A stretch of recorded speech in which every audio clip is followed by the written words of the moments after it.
नमस्कार मित्रांनो. तुम्हाला माहिती आहे की कंबाईनच्या 2024चा क्वेशन पेपरचा जर आपण विचार केला, तर परीक्षा 2 फेब्रुवारीला झाली होती कंबाईनची पूर्व परीक्षा 2 फेब्रुवारीला. आणि 2 फेब्रुवारीला पेपर झाला आणि या परीक्षेचा जो कट ऑफ आहे तो अल्मोस्ट 62.5 मार्कांचा हा कट ऑफ लागला होता आणि हा एकदम हाय लेव्हलचा कट ऑफ आहे. मित्रांनो, जी-एसचा क्वेशन पेपर जर म्हटला तर जी-एसमध्ये 80 प्रश्न येतात आणि जर आपल्या सिलेबसमधनं डायरेक्ट प्रश्न किती येत असतील तर 50 प्रश्न येतात आणि उरलेले जे 30 प्रश्न आहेत, या 30 प्रश्नांना आपल्याला लॉजिक लावायला लागतं. आता हा नवीन शब्द तुमच्यासाठी इंट्रोड्यूस झालाय, की लॉजिक. म्हणजे 30 प्रश्न हे असे प्रश्न येतात, की जे डायरेक्ट आपल्या पुस्तकामध्ये आपल्याला भेटत नाही. मग हे जे प्रश्न आहेत, हे थोडंसं आपल्याला याच्यासाठी आपलं लॉजिक तयार असणं महत्वाचं आहे, की जर मला हा प्रश्न माझ्या पुस्तकातून नाही आला, तर मग मी ह्या प्रश्नाचं उत्तर कसं दिलं पाहिजे? यासाठी मी कोणतं लॉजिक वापरलं पाहिजे? मग मी माझ्याकडे असलेलं नॉलेज वापरायला पाहिजे. जर मला नॉलेज पण नसेल, काहीच नसेल, तर जर मला टुक्काच मारायचा असेल, तर मी टुक्का कोणता विचार करून मी याचा टुक्का लिहिला पाहिजे? या सगळ्या गोष्टींवरती आपण आता इथून पुढे 9 नोव्हेंबरपर्यंत म्हणजे पूर्व परीक्षेपर्यंत आपण याच्यासाठी एक सीरीज चालवणार आहे. आणि या सीरीजमध्ये आपण अल्मोस्ट 2018 पासूनचे 2024 पर्यंतच्या आयोगाच्या कंबाईनच्या पूर्व परीक्षेचं आपण एनालिसिस करणार आहोत. प्रत्येक प्रश्नावरती आपण डिस्कशन करणार आहे. आणि हे डिस्कशन करत असताना त्या प्रत्येक प्रश्नाचं उत्तर नॉलेज बेसवरती कसं दिलं पाहिजे. जर आपल्याकडे नॉलेज नसेल, तर आपण लॉजिक कसं अप्लाय केलं पाहिजे. कंटेंट बेस्ड लॉजिक कसं अप्लाय केलं पाहिजे. जर नॉलेज पण नाहीये, कंटेंट पण नाहीये आपल्याकडं, तर मग जर मला टुक्काच मारायचा असेल, तर मी कोणत्या अँगलने टुक्का मारला पाहिजे. या सगळ्या गोष्टींवरती आपण ह्या व्हिडिओमध्ये आपण ह्या सीरीजमध्ये बोलणार आहोत. मित्रांनो, मला सांगायला असं महत्त्वाचं वाटतं, की आपण ह्या गोष्टींचा कधीच विचार करत नाही लॉजिकच्या. पण या लॉजिकच्या बेसवरती बरेच सारे प्रश्न आपल्याबरोबर येऊ शकतात. आपला जो परीक्षेच्या अगोदरचा जो कॉन्फिडन्स आहे, जो आपला कॉन्फिडन्स डाउन होतो, तो कॉन्फिडन्स ह्या लॉजिकमुळे होणार नाही. लॉजिक जर आपल्याकडे असेल, तर आपला कॉन्फिडन्स नेहमी हायर लेव्हलला राहील. याची 100% मी तुम्हाला गॅरंटी देतो. आता हे जे व्हिडिओ पाहत असताना तुम्ही काय करायला पाहिजे, आता आपण ही पहिली जी सीरीज आहे, ते आपण हिस्ट्रीच्या सगळ्या प्रश्नांचं एनालिसिस घेणार आहोत. 2018 पर्यंत मागे जाऊन. तर तुम्ही काय केलं पाहिजे, ह्या आयोगाच्या ज्या हार्ड कॉपीज आहे, या हार्ड कॉपीची तुम्ही प्रिंट काढली पाहिजे. आता तुम्हाला प्रश्न पडेल, की सर मग याची प्रिंट कुठे मिळेल? तर आपला जो टेलिग्रामचा चॅनल आहे, स्मार्ट एम-पी-एस-सी विथ भूषण नावानी बघा. स्मार्ट एम-पी-एस-सी विथ भूषण नावानी माझा टेलिग्रामचा चॅनल आहे. या टेलिग्रामच्या चॅनलमध्ये इतकं सुटसुटीतपणे मी ह्या सगळ्या क्वेशन पेपर टाकल्यात. 2018 पासून ते 2024 पर्यंतच्या. या सगळ्या क्वेशन पेपर तुम्ही डाउनलोड करा, त्याच्या प्रिंट करा आणि आपण इथं ज्या गोष्टी डिस्कस करणार आहोत, त्या सगळ्या गोष्टींचे जे लॉजिक असतील, ते तुम्ही क्वेशन पेपरवरती नोट केले पाहिजे. म्हणजे आयोगाच्या क्वेशन पेपरचं एनालिसिस सुद्धा तुमचं एका प्रकारे तयार होईल आणि त्याच प्रकारे तुमचं लॉजिकली आन्सर कसे द्यायचे, या गोष्टींचा सुद्धा तुमचा अभ्यास व्हायला मदत होईल तुम्हाला. चला, मग आयोगाच्या प्रश्नांवरती आपण डिस्कस करूया. बघा मित्रांनो, मला तुम्हाला एक गोष्ट सांगायची आहे, की जर तुम्ही हिस्ट्रीचा अभ्यास करत असाल, तर हिस्ट्रीचे लॉजिक वेगळे असतात, पॉलिटीचे लॉजिक वेगळे असतात, इकॉनॉमिकचे लॉजिक वेगळे असतात, सायन्सचे लॉजिक वेगळे असतात, करंट अफेअर झालं, मॅथ्स झालं. ह्या प्रत्येक विषयाचे जे लॉजिक्स आहेत मित्रांनो, हे लॉजिक वेगवेगळ्या प्रकारचे असतात. म्हणजे जे हिस्ट्रीला लॉजिक आहे तेच पॉलिटीला नाही लागू होणार किंवा पॉलिटीला जे लॉजिक आहे ते इक्वलला लागू नाही होणार. तर प्रत्येक विषयाचं जे लॉजिक आहे ते वेगवेगळ्या प्रकारे लागू होऊ शकतं. बघा, माझा एक मित्र आहे मित्रांनो, लॉजिक म्हणजे काय? तर माझा एक मित्र आहे मित्रांनो, त्याने इतक्या डीप लेव्हलला जाऊन एनालिसिस केलेलं होतं. एनालिसिस लेव्हलला, डीप लेव्हलला जाऊन म्हणजे कसं? त्याला माहीत होतं, की 2022ला आयोगाने घड्याळावरती एक प्रश्न विचारलाय. घड्याळ. मॅथेमॅटिक्समध्ये बघा घड्याळ नावाचं चॅप्टर आहे. घड्याळावरती आयोगाने प्रश्न विचारला होता. त्यावेळेस आयोगाने त्याचं उत्तर दिलं होतं 3. 2023ला पण आयोगाने घड्याळावरती प्रश्न विचारला मित्रांनो. त्यावेळेस त्या आयोगाने उत्तर दिलं होतं 3 आणि 2024ला सुद्धा आयोगाने घड्याळ नावाच्या चॅप्टरवरती प्रश्न विचारला. मला सांगा मित्रांनो, 2024ला त्याला घड्याळ नावाच्या चॅप्टरचा जो प्रश्न आहे तो त्याला सोडवता येत नव्हता. तेवढा वेळ पण त्याच्याकडे प्रिलिमच्या क्वेशन पेपरमध्ये नव्हता. त्याने काय उत्तर दिलं असेल? मित्रांनो, तुम्हाला आश्चर्य वाटेल. इथं आयोगाने 3 उत्तर दिलं, इथं आयोगाने 3 उत्तर दिलं. त्याने डोळे झाकून इथं आयोगाचं उत्तर 3 दिलं होतं आणि 2024च्या क्वेशन पेपरमध्ये त्याचा प्रश्न बरोबर आलेला आहे. म्हणजे इतक्या डीप लेव्हलला जाऊन मुलं एनालिसिस करतात. तर आपण सुद्धा या अँगलने एनालिसिस करायला हरकत नाही. तर आपण आता हिस्ट्रीवरती बोलूया मित्रांनो. हा 2024चा क्वेशन पेपर मी तुम्हाला दाखवतो. याची हेडिंग दाखवतो, की हा क्वेशन पेपर कधीचा आहे. आयोगाचा क्वेशन पेपर मित्रांनो. 2 फेब्रुवारी 2025ला आयोगाचा क्वेशन पेपर झालेला आहे. परीक्षा झालेली आहे. या परीक्षेचा हा क्वेशन पेपर आपल्यासमोर आहे. तर त्याच्यामध्ये सेट ए मित्रांनो, हा सेट ए. बघा सेट ए दिसतोय आपल्याला इथे. सेट ए नावाचा आपण क्वेशन पेपर घेतलाय. ज्याच्यामध्ये पहिला क्वेशन येतो इतिहासाचा बघा. इतिहासामध्ये आता मी तुम्हाला काही गोष्टी सांगून देतो. इतिहासामध्ये काय होतं? इतिहासामध्ये जर बारकाईने आपण जर एनालिसिस केलं तर असं लक्षात येतं, का आयोग स्टेटमेंट चुकवत नाही मोस्टली. म्हणजे आयोग काय करतं, जर बरोबर विचारलं असेल तर हिस्ट्रीमध्ये अजून पण आयोग सगळे म्हणजे मॅक्सिमम बरोबर घेऊन जाण्याचा प्रयत्न करतं आयोग. हिस्ट्रीमध्ये काय करतं आयोग, जास्तीत जास्त ऑप्शन बरोबर देतंय आणि जर चुकीचं जर विचारलं खालीलपैकी कोणतं विधान चुकीचं आहे, तर त्यावेळेस मित्रांनो आयोग कमीत कमी ऑप्शन चुकीचे चूज करायचे. म्हणजे तुमच्या समोर जर 3 ऑप्शन आहे ए तर ट्राय करायचं एखादाच ऑप्शन चुकीचा असण्याचा. चुकीचं असेल बरं चुकीचं विधान निवडा असं विचारलं असेल, तर कमीत कमी ऑप्शन चुकीचे चूज करा आणि जर बरोबर विचारलं असेल, तर मॅक्सिमम ऑप्शन जे आहेत, ते बरोबर आपण घेऊन जायला हरकत नाही. हे तुम्हाला लॉजिक माहिती आहे मित्रांनो आणि हिस्ट्रीमध्ये अजून देखील आयोग हेच लॉजिक वापरत आहे. बरोबर विचारलं असेल, तर मॅक्सिमम ऑप्शन बरोबर चूज करा. चुकीचं विचारलं असेल, तर कमीत कमी ऑप्शन चुकीचे चूज करायला पाहिजे. आता मी आणखी एका मुद्द्यावरती बोलतो मित्रांनो. जर तुम्हाला ऑप्शन चुकीचं निवडायचंच असेल, समजा जर मला 4 ऑप्शन दिले. ए दिलाय, बी दिलाय, सी दिलाय आणि डी दिलाय. मला माहिती आहे की यातला एक तरी ऑप्शन मला चुकीचा करायचा आहे. तर मग मला माहीत नसेल, तर अशा वेळेस मी कोणता ऑप्शन चुकीचा केला पाहिजे? मित्रांनो खूप जास्त प्रोबॅबिलिटी आहे ऑप्शन डी, सी आणि ऑप्शन डी या दोघांमध्ये एखादा ऑप्शन चुकीचा असण्याची शक्यता असते. कारण ए आणि बी सुरुवातीला कोणताच question paper setter mostly A आणि बी जे ऑप्शन आहे, तिथं चुकीचे देत नाहीत ते. म्हणजे ए आणि बी बरोबर असण्याची शक्यता काय असते? जास्त असते. सी आणि डी नावाचं जे ऑप्शन आहे मित्रांनो, ते चुकीचं असण्याची शक्यता जास्त असते आणि त्यातली त्यात डी नावाचं जे ऑप्शन आहे डी, हे चुकीचं असण्याची शक्यता सी पेक्षा जास्त असते. म्हणजे जर तुम्हाला जर चुकीचंच निवडायचं असेल, तर तुम्ही डीला निवडलं पाहिजे. जर डीला किंवा सीला, सी किंवा डी यातलं एखादं ऑप्शन तुम्ही चुकीचं निवडू शकतात. पण माझ्या मते मोस्ट प्रोबेबल चान्स आहे ना, डी चुकीचे असण्याचे असतात. आलं लक्षात? जर तुम्हाला चुकीचं निवडायचं असेल, तर तुम्ही कोणत्या अँगलने विचार केला पाहिजे यावरती आपण इथं बोललो. अजून एक मुद्दा मला तुम्हाला सांगायचा आहे तो असा, जे ऑप्शन पॉझिटिव्ह असतात ना पॉझिटिव्ह, ते ऑप्शन बरोबर असण्याची शक्यता असते आणि जे ऑप्शन आहे ना निगेटिव्ह असतात ना निगेटिव्ह, ते ऑप्शन चुकीचे असण्याची शक्यता असते. म्हणजे काय? समजा इथं ब्ला असं काहीतरी दिलंय आणि शेवटला आहे, असं काहीतरी दिलं. म्हणजे स्टेटमेंट पॉझिटिव्ह आहे, हे बरोबर असण्याची शक्यता. इथं काहीतरी मेन्शन केलं आणि शेवटला नाही असं दिलंय, याचा अर्थ स्टेटमेंट कसं आहे निगेटिव्ह हे चुकीचे असण्याची शक्यता असते.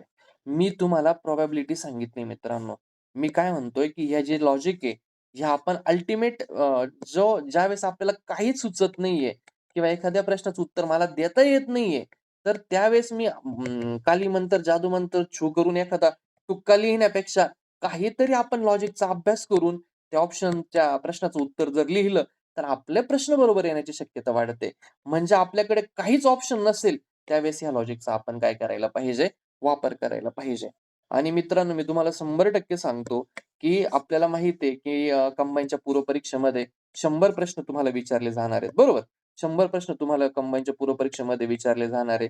100 प्रश्नांमध्ये 80 प्रश्न तुमच्या जी-एसवरती येणार आहे, 20 प्रश्न तुम्हाला मॅथवरती येणार आहे. या 80 प्रश्नापैकी मित्रांनो, तुमच्या पुस्तकातून डायरेक्ट प्रश्न येणार आहे 50. म्हणजे अल्टिमेटली अप्रॉक्स म्हणतोय मी आणि 25 ते 30 प्रश्न हे तुझे थोडेसे आउट ऑफ बॉक्स असतील, जे कधी वाचलं नाहीये, ज्याचं उत्तर 100% माहीत नाहीये. मग हे जे 25 ते 30 प्रश्न असणार आहे, ह्या प्रश्नांना तू काहीतरी लॉजिक तयार करून ठेवलं पाहिजे आणि ह्या 25 ते 30 प्रश्नांमध्ये तुम्हाला लॉजिक वापरता यायला पाहिजे. यासाठीच आपण ह्या ज्या गोष्टी आहेत त्या करण्याचा प्रयत्न करतोय. ठीक आहे. 1 मिनिटं सॉरी थोडंसं माझ्याकडनं मिस्टेक झाली. क्वेशन पेपर बाहेर येऊन गेला. चला हां. तर किती 30 प्रश्नांना आपल्याला लॉजिक वापरावं लागतं. मग ह्या 30 प्रश्नांसाठी आपण हा व्हिडिओ बनवतोय. चालेल? मग आता ह्याच्या व्हिडिओमध्ये आपण अल्मोस्ट 1 मिनिटं फक्त.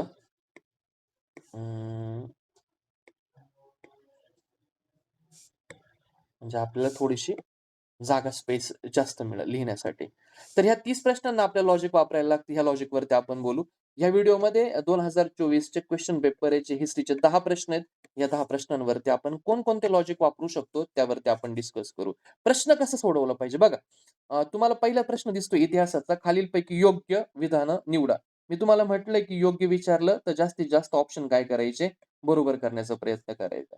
ज्यावेळेस तुम्ही हा प्रश्न इथं वाचता ना मित्रांनो, त्यावेळेस त्याचे डायरेक्ट ऑप्शन वाचायला सुरुवात करायची खालचे.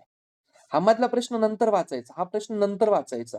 योग्य विचारलं ना खालच्या ऑप्शनवरती लगेच नजर मारायची. 1, 2, 1, 2, 1, 2 म्हणजे मला एकतर 2 बरोबर आहे किंवा तिघं पण बरोबर आहे, हे मला गोष्ट कळते.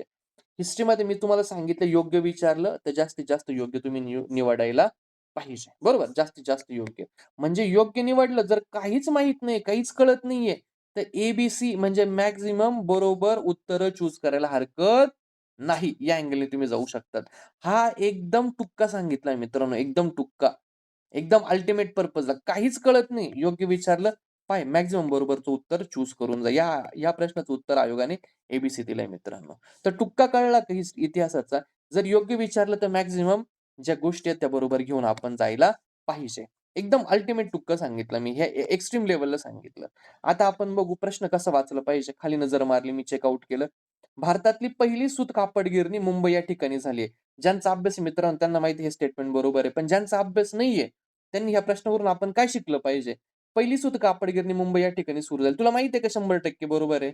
बरं तुला 100% बरोबर हे माहीत नाही. पण तुला हे 100% माहिती आहे का? हे स्टेटमेंट चुकीचं आहे. जोपर्यंत स्टेटमेंट 100% चुकीचं आहे असं माहीत नाही, तोपर्यंत त्या स्टेटमेंटला चुकीचं करायचं नाही. हा नियम तुम्ही आता इथून पुढं डोक्यामध्ये पक्का घालून घ्या. भारतातली पहिली सूत कापड गिरणी मुंबई या ठिकाणी स्थापन झाली. स्टेटमेंट पॉझिटिव्ह आहे. तुला 100% चुकीचं हे माहीत नसेल, तर ह्या स्टेटमेंटला बरोबर कर. आणि 100% मित्रांनो पहिली कापड गिरणी मुंबई या ठिकाणी सुरू झाली होती आणि ही पहिली सूत कापड गिरणी कावसजी नानाभाई दावर यांनी ती स्थापन केलेली होती. तुला सी आणि ए मध्ये रिसेम्बल दिसतोय बघा.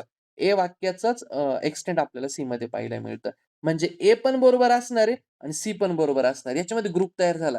जर ए आणि सी याच्यामध्ये लिंक तयार झाली, भारतातली पहिली सूत कापड गिरणी मुंबई या ठिकाणी कावसजी नानाभाई दावर यांनी स्थापन केली. या 2 स्टेटमेंटमध्ये आपल्याला लिंक पाहायला मिळते.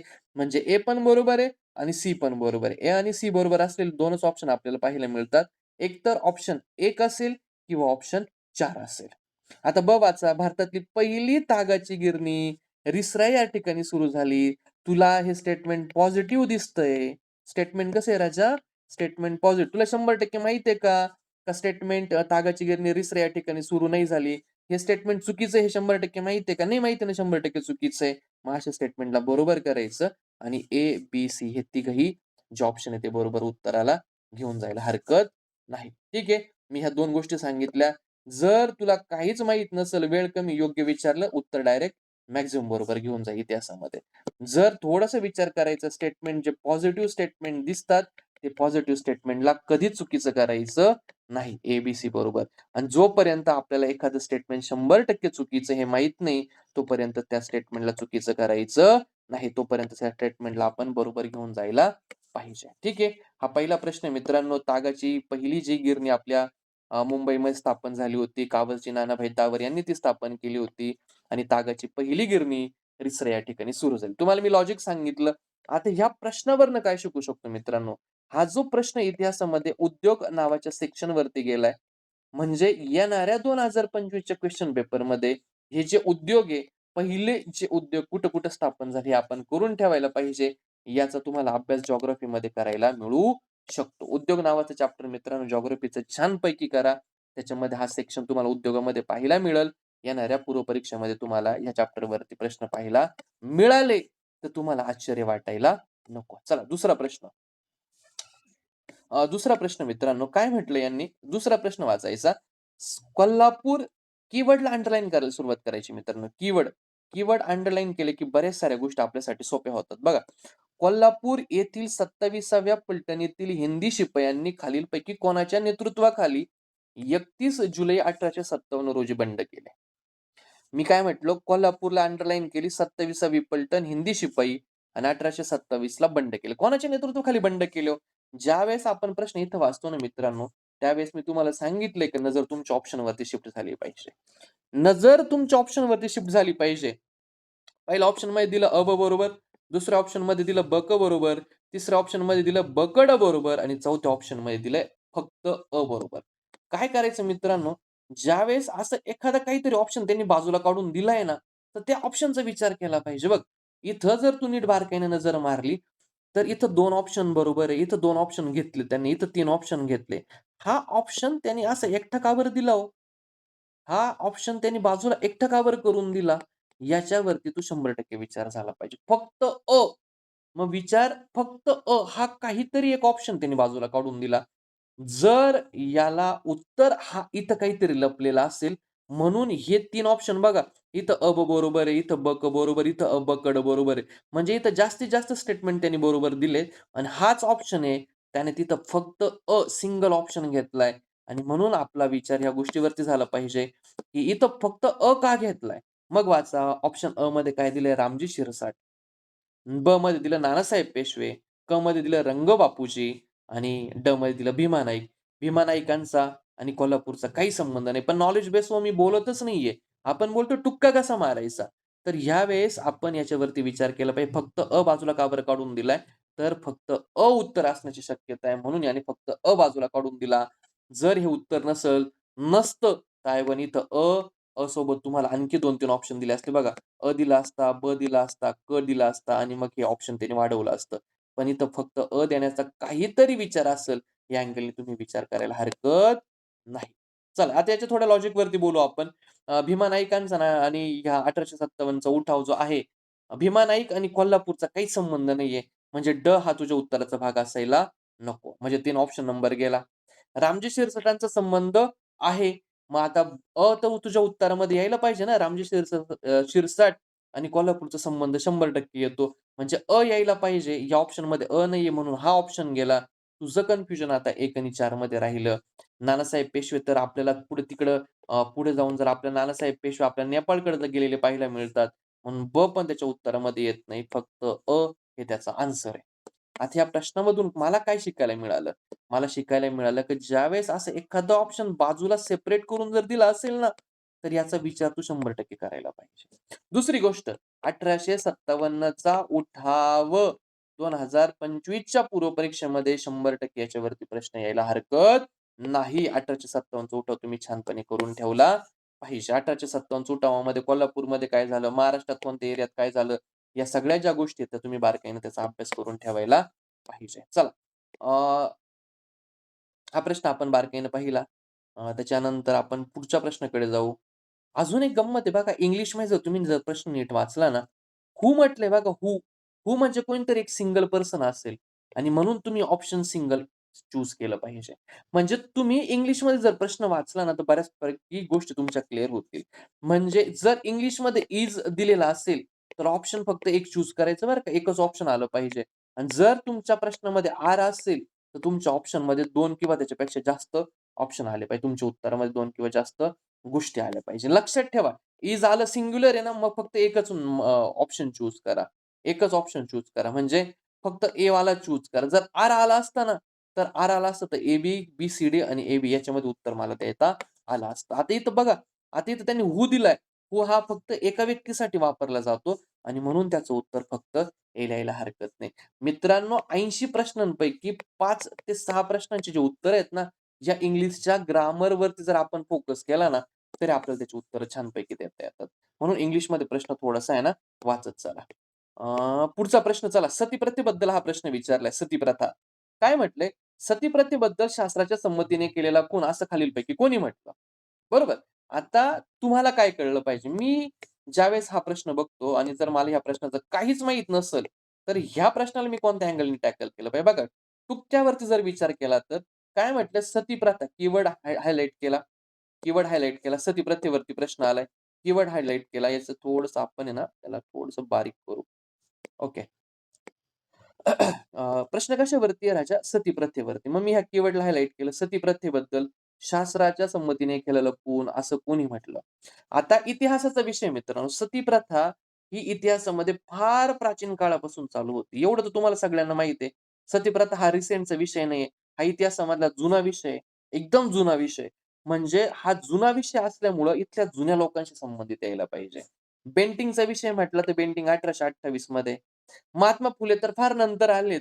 महात्मा फुलेंचं काम नंतर म्हणण्यापेक्षा महात्मा फुले पण थोडेसे त्या पिरियडमध्ये आपल्याला पाहायला मिळतात. पण महात्मा फुलेंचं काम नुसतं सतीप्रथेशी रिलेटेड नाहीये.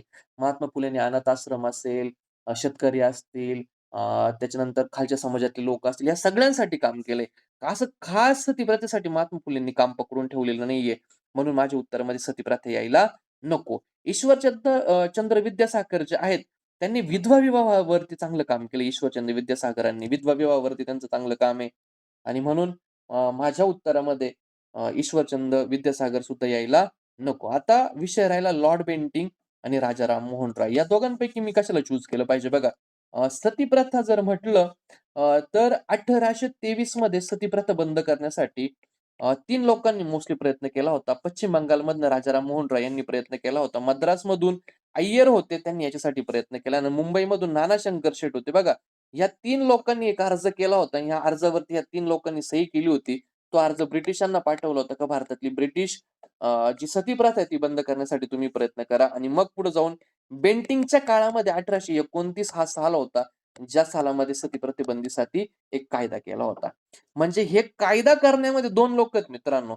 कायदा करण्यामध्ये बेंटिंकचं पण काम आहे, सतीप्रथेमध्ये बेंटिंकचं काम आपल्याला पाहायला मिळतं. राजा राममोहन रॉय यांचं पण काम पाहायला मिळतं. पण सतीप्रथेबद्दल शास्त्राच्या संमतीने केलेला खून ही जी थीम लाईन आहे, हा जो कोट आहे, हा मराठी कोट बेंटिंक देणार नाही आणि म्हणून याचं उत्तर द्यायला पाहिजे राजाराम मोहन राय. आता मी हा जो प्रश्न आहे, हा तुम्हाला मी थोडासा कंटेंट बेसिसला सांगितला. आता लॉजिकल टुक्का काय? याचा टुक्का काय मारायचा? सतीप्रथा, शास्त्राने संमतीने केलेला खून. मी ऑप्शन चेक केला. हे जो ऑप्शन आहे 2 नावं, 2 नावं, 2 नावं, राजा राममोहन राय हे थोडंसं विस्तारित स्वरूपात दिलंय आणि जे ऑप्शन विस्तारित स्वरूपात दिलंय मित्रांनो, ते उत्तर असण्याची शक्यता आहे. मी तुम्हाला याचा कंटेंट पण सांगितला आणि याचा मी टुक्का पण सांगितला. जे मोठं नाव आहे ते मी लिहिलं. काय लिहायला पाहिजे? उत्तर काय लिहायला पाहिजे? जे मोठं नाव आहे, एकदम विस्तारित स्वरूपात जे नाव दिलं, ते माझ्या उत्तराचा भाग असायला पाहिजे. म्हणून याचं उत्तर काय येतं? राजाराम मोहन राय. सतीप्रथा. सतीप्रथा भारतातली जुनी प्रथा आपल्याला त्याच्याबद्दलचं पाहायला मिळतं. ठीक आहे. चला पुढच्या प्रश्नाकडे जाऊ आपण. 3 नंबरचा प्रश्न झाला. 4थ्या नंबरचा प्रश्न. आता हे सगळं एकदम ईझी प्रश्न आहेत. हा तुम्हाला सगळ्यांना माहित आहे. मला हे थोडंसं सांगायचं राहिलं, की याचा अभ्यास कसा केला पाहिजे. या प्रश्नावरून काय शिकायला मिळतं आपल्याला, की हे जे महत्त्वाचे जे लोक इतिहासामध्ये बघा, लॉर्ड बेंटिंकचं महत्त्वाचं काम आहे, डलहौसी असेल, कॅनिंग असेल, महत्त्वाचे व्हॉइसरॉय हां, महत्त्वाचे इंग्रज अधिकारी ज्यांनी भारतामध्ये व्हॉइसरॉय असेल किंवा अ, यांनी जे कामं केलीत महत्त्वाचे लॉर्ड डलहौसी असेल, कॅनिंग असेल किंवा वेलेस्ली असेल, वॉरेन हेस्टिंग्स असतील, हे महत्त्वाचे जे व्हॉइसरॉय वगैरे जे आहेत त्यांचा आपण बारकाईने अभ्यास केला पाहिजे. महत्त्वाचे समाजसुधारक महात्मा फुले असतील, राजाराम मोहन राय आणि इतरही महत्त्वाचे जे समाजसुधारक आहे, त्या व्यक्तिविशेषला धरून इतिहासाच्या परीक्षेमध्ये प्रश्न विचारले जातात. मला हे तुम्हाला सांगायचंय. इतिहासाचा अभ्यास करताना जे महत्त्वाच्या पर्सनॅलिटीज आहेत इतिहासामध्ये टॉपच्या, त्यांचा चांगला अभ्यास आपण करून ठेवायला पाहिजे. 25 मध्ये त्याच्यावरती जर प्रश्न आला 9 नोव्हेंबरला तर आपल्याला त्याचं विशेष वाटायला नको. ठीक आहे. मित्रांनो आपल्याला माहिती आहे का सिलेबसमध्ये दिलंय बघा सामाजिक आणि धार्मिक सुधारणा. सामाजिक आणि धार्मिक सुधारणा हा आपल्या कंबाईनच्या दृष्टीने फार महत्त्वाचा विषय आहे. ज्याच्यामध्ये प्रार्थना, सत्यशोधक, सार्वजनिक, आर्य समाज आणि इतर 2-4 जे समाज आहे, त्याचा आपण थोडासा विश्लेषित स्वरूपात अभ्यास करतो. 100% मित्रांनो 9 नोव्हेंबरच्या परीक्षेमध्ये सामाजिक आणि धार्मिक सुधारणांवरती प्रश्न येणार. हा खूप सुपरफिशियल प्रश्न विचारला. हा पी-वाय-क्यू आहे मित्रांनो, जशाला तसं विचारलंय. अ, काय केलं पाहिजे? तुम्हाला माहिती आहे की सत्यशोधक समाज 1873 सालामध्ये 1873 बचं उत्तर 4 बचं उत्तर 4 आणि लगेच उत्तर क्लिक करून आपण पुढे गेलं पाहिजे. आपण टाईम वाचवायचा मित्रांनो. मग उगाच बाकीच्या जोड्या लावत नका बसू. जर बाकीच्या जोड्या लावत बसलं ना, तुम्ही टाईम वेस्ट करता ह्या प्रश्नामध्ये.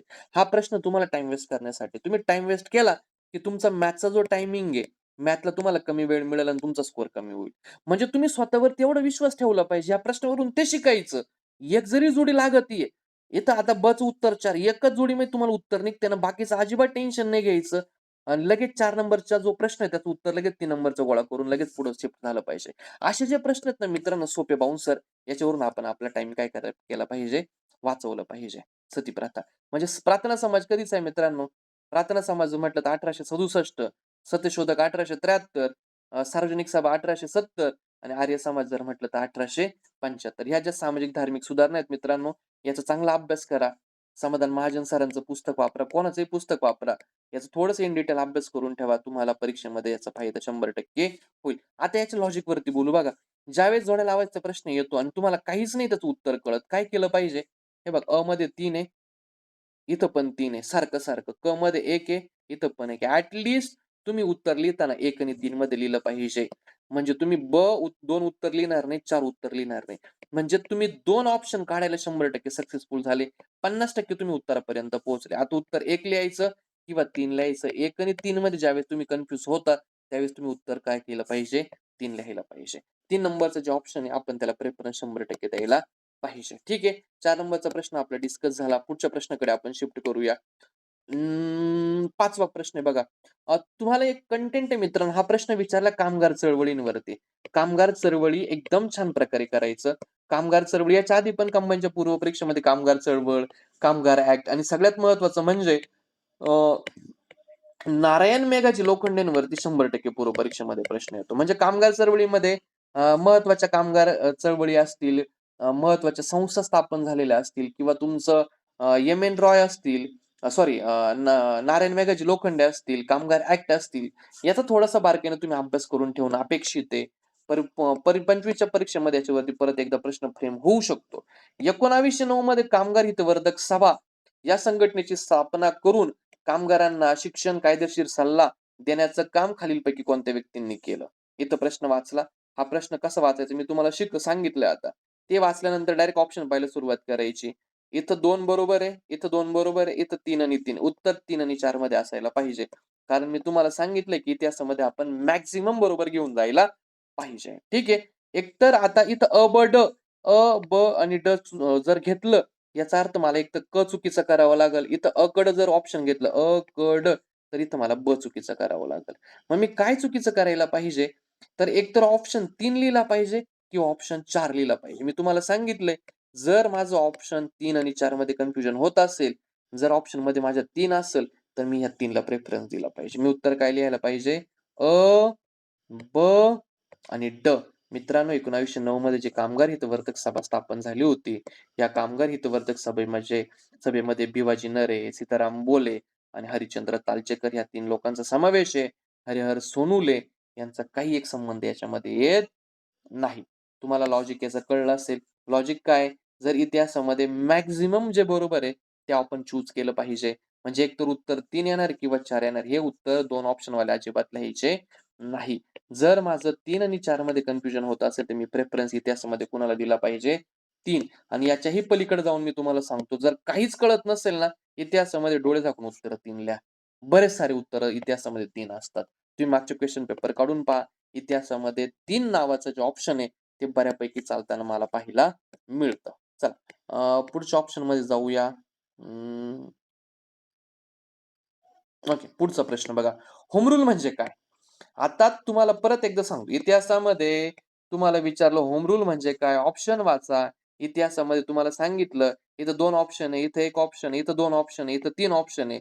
म्हणजे इतिहासामध्ये जर उत्तर लिहायचं असेल, तर मॅक्सिमम ऑप्शनवाला ऑप्शन आपण चूज केलं पाहिजे. बघा, आपण प्रश्न पण वाचत नाहीये. डायरेक्ट आपण उत्तराचा टुक्का मारतोय आणि तरी आपलं उत्तर बरोबर येतंय. आणि मी आत्ताच बोलून झालं, इतिहासामध्ये काहीच कळत नसेल, तर ऑप्शन 3चं उत्तर लिहून तुम्ही मोकळं व्हा. इथं ऑप्शन 3 उत्तर याचं मित्रांनो. होम रूल म्हणजे काय?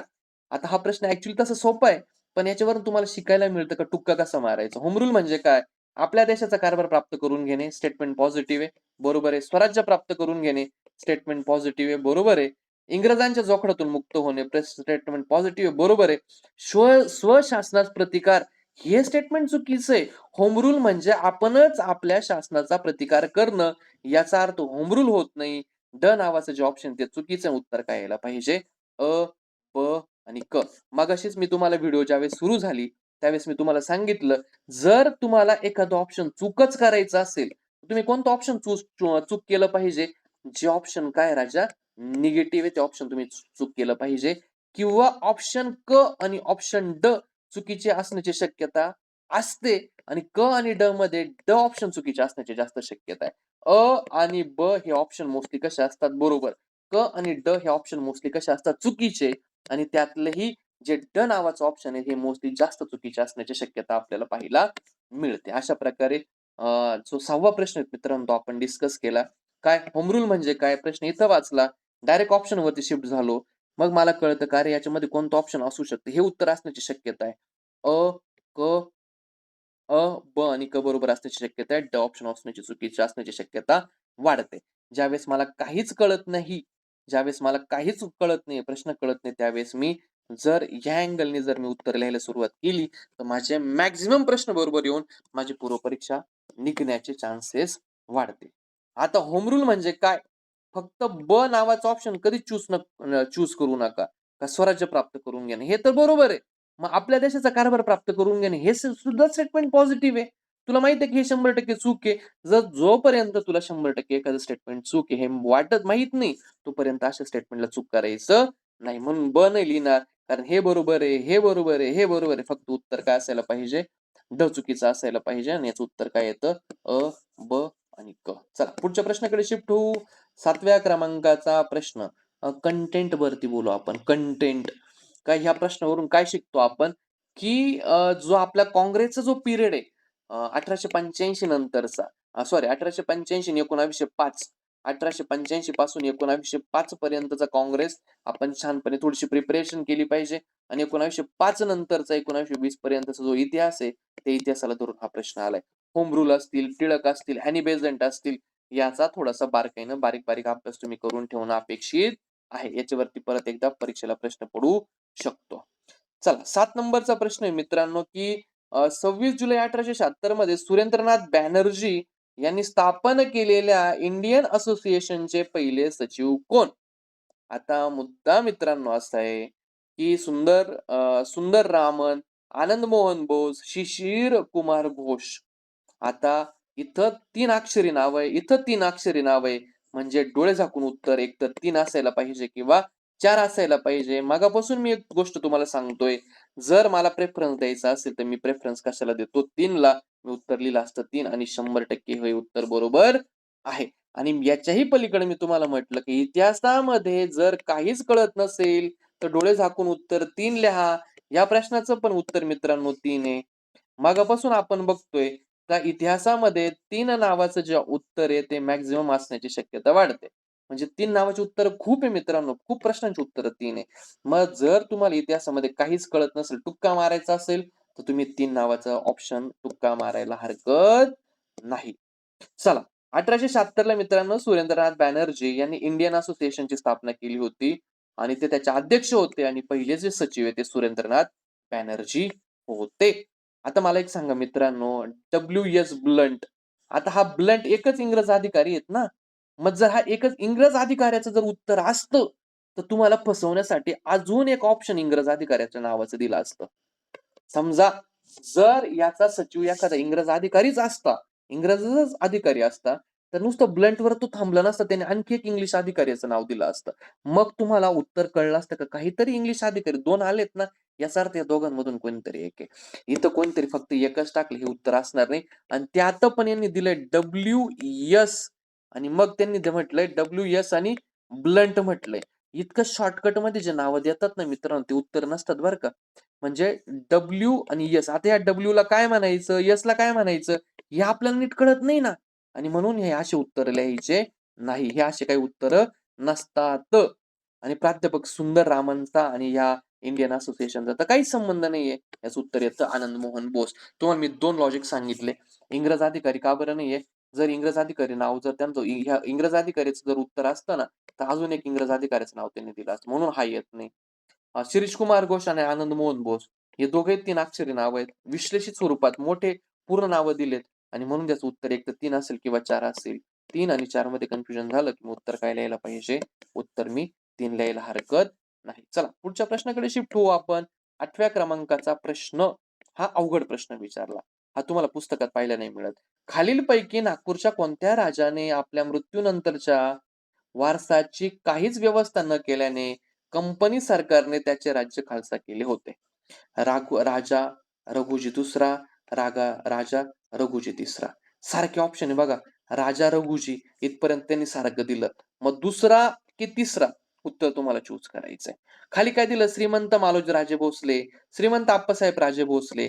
हे जरी त्यांनी मोठे नावं दिलेत ना मित्रांनो, पण इथं तुम्हाला फसवण्यासाठी 2 सारखे नावं दिलेत बघा. राजा रघुजी दुसरा की राजा रघुजी तिसरा 2 सारखे ऑप्शन आहे.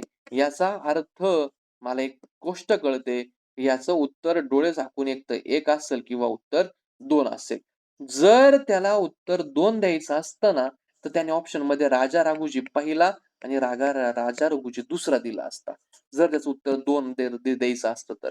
पण याचं उत्तर त्याला 2 नाही द्यायचं, म्हणून त्यांनी 2 पासून सुरुवात केली आणि ऑप्शन 3 तो घेऊन आलाय. राजा रघुजी दुसरा आणि राजा रघुजी तिसरा. 2 उत्तर द्यायचं असतं तर त्यांनी 1 आणि 2 ऑप्शन दिलं असतं. हा 3 मध्ये आणलाच नसता. हा 3 आन्सर आहे म्हणून त्यांनी मध्ये आणलाय. असा काहीतरी विचार ह्या प्रश्नाला आपल्याला करता यायला पाहिजे आणि याचं उत्तर येतं राजा रघुजी तिसरा. जर काहीच नाही कळलं तर ऍटलीस्ट एवढं तरी कळलं पाहिजे हे 2 ऑप्शन सारखे त्याचा अर्थ हे 2 उत्तर असायला नाही पाहिजे.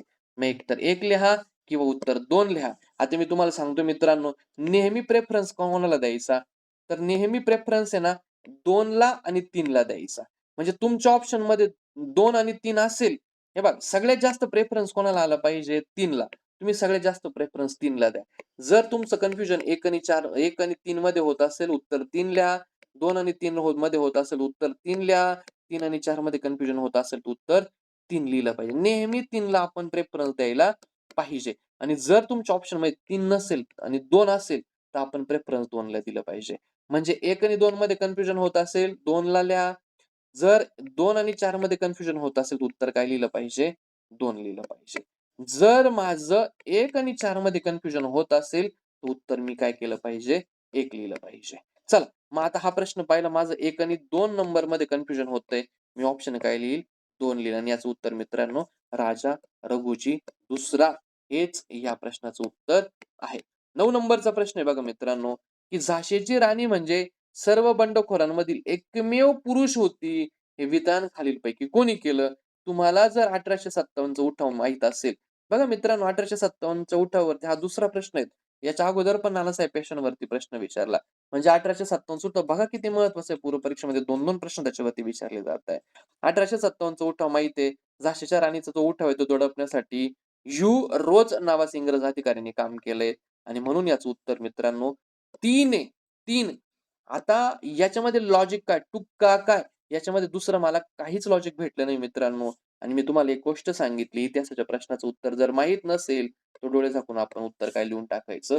3 लिहून टाकायचं आणि याचं उत्तर मित्रांनो 3 आहे. जमतंय? पुढचा प्रश्न बघा. पुढचा प्रश्न 10 नंबरचा आणि हा आता शेवटचा प्रश्न आहे मित्रांनो. का 10 जुलै 27 जुलै 1889 ला लंडन या ठिकाणी राष्ट्रीय काँग्रेसच्या ब्रिटिश इंडिया कमिटीच्या स्थापनेमध्ये खालीलपैकी कोणत्या व्यक्तींची संबंधित होत्या? म्हणजे 1989 मध्ये लंडन या ठिकाणी राष्ट्रीय काँग्रेसच्या British India committee British India कमिटीच्या स्थापनेमध्ये खालीलपैकी कोणत्या व्यक्ती संबंधित होत्या? मग आपण नंतर असा प्रश्न वाचायचा. आपण इतिहासाचा प्रश्न जास्तीत जास्त बरोबर घेऊन जातो. म्हणजे एक उत्तर नसेल, उत्तर नसेल, आपलं उत्तर कशामध्ये असायला पाहिजे? 3 आणि 4 मध्ये आपलं आन्सर असायला पाहिजे. जमतं का? उत्तर काय असायला पाहिजे? 3 आणि 4. मग माझं कन्फ्युजन जर 3 आणि 4 मध्ये होत असेल, तर मी प्रेफरन्स कोणाला देतो? 3 ला. जर मला काहीच कळलं नसतं, तर मी उत्तर 3 लिहिलं असतं. पण मित्रांनो, या प्रश्नाचं उत्तर येतं 4. एखादा प्रश्न, एखादा दुसरा प्रश्न इकडं-तिकडं होणार आहे मित्रांनो, लॉजिकनुसार. या प्रश्नाचं उत्तर येतं 4. ब, क आणि ड. म्हणजे सर ॲलन ह्यूम डिग्बी हे त्याच्या स्थापनेमध्ये होते. दादाभाई नौरोजी व्यामचंद्र बॅनर्जी त्याच्या स्थापनेमध्ये होते. वेडनबर्ग आणि एस.के. केन हे त्याच्या स्थापनेमध्ये होते. स्प्रँट आणि ब्रॅडली याचा संबंध येत नाही. या प्रश्नाचं उत्तर येतं ब, क, ड. याचा कंटेंट काय मित्रांनो? मगाशी सुद्धा ज्या काही महत्त्वाच्या कामगार समिती त्याच्या स्थापनेवरती प्रश्न महत्त्वाच्या ज्या काही समित्या असतील मित्रांनो, महत्त्वाच्या कमिटी असतील, तर त्याचे जे अध्यक्ष, उपाध्यक्ष आपण महत्त्वाचे जे आहेत ते पाठ करून ठेवायला हरकत नाही. तर अशा प्रकारे मित्रांनो मी तुम्हाला सांगितलं की इतिहासामध्ये मॅक्सिमम बरोबर असण्याची शक्यता आहे. जर चूक विचारलं तर कमीत कमी ऑप्शन चुकीचे घ्यायचे आणि जर काहीच नाही कळलं तर डोळे झाकून इतिहासामध्ये आपण उत्तर 3 लिहू शकतो. का बरं 3 लिहिलं पाहिजे?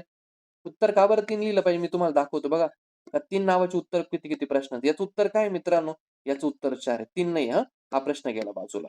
चला आपण वरचे प्रश्न पाहू. याचं उत्तर काय 3. याचं उत्तर काय 3 उत्तर पाहिलं ना आपण याचं. म्हणजे हा पहिला प्रश्न आहे ज्याचं उत्तर 3 आहे. आपण आणखी वरती शिफ्ट झालो. याचं उत्तर काय? याचं उत्तर 2 आहे. याचा विषय सोडून द्या. पुढे जर मी पाहिलं याचं उत्तर काय 3. हा दुसरा प्रश्न आहे का ज्याचं उत्तर 3 आहे. वरती मी आणखी शिफ्ट झालो. आणखी शिफ्ट झालो. याचं उत्तर काय येतं मित्रांनो 3. याचं उत्तर येतं 3. आणखी वरती शिफ्ट झालो. याचं उत्तर काय येतं मित्रांनो 3 ब आणि ड. ब, ड. याचं उत्तर सुद्धा मित्रांनो 3 येतं. 4 नंबरचा प्रश्न पाहिला. 4 नंबरचा प्रश्न म्हणजे याचं उत्तर काय म्हटलं होतं आपण? सत्यशोधक समाज. ब चं उत्तर 4. ब चं उत्तर 4 म्हणजे याचं सुद्धा उत्तर काय आलेलं आहे? 3च नंबर याचं सुद्धा प्रश्नाचं उत्तर. सतीप्रथा उत्तर काय आहे? 3. परत वरती शिफ्ट झालो. वरती शिफ्ट झालो. 2 नंबरचा प्रश्न पाहिला होता मित्रांनो. याचं उत्तर येतं 4 आणि 1 नंबरचा ज्यावेळेस आपण प्रश्न पाहिला, त्यावेळेस त्याचं उत्तर आलं 4. मग आता 3 नंबरचे ऑप्शन किती वाले उत्तर आहे बघा बरं. 1, 2, 3, 4, 5, 6, 6 आणि याचं उत्तर 4 आहे. म्हणजे 10 प्रश्नांपैकी 6 असे प्रश्न आहेत का ज्यांचं उत्तर आयोगाने काय दिलंय? 3 दिलंय.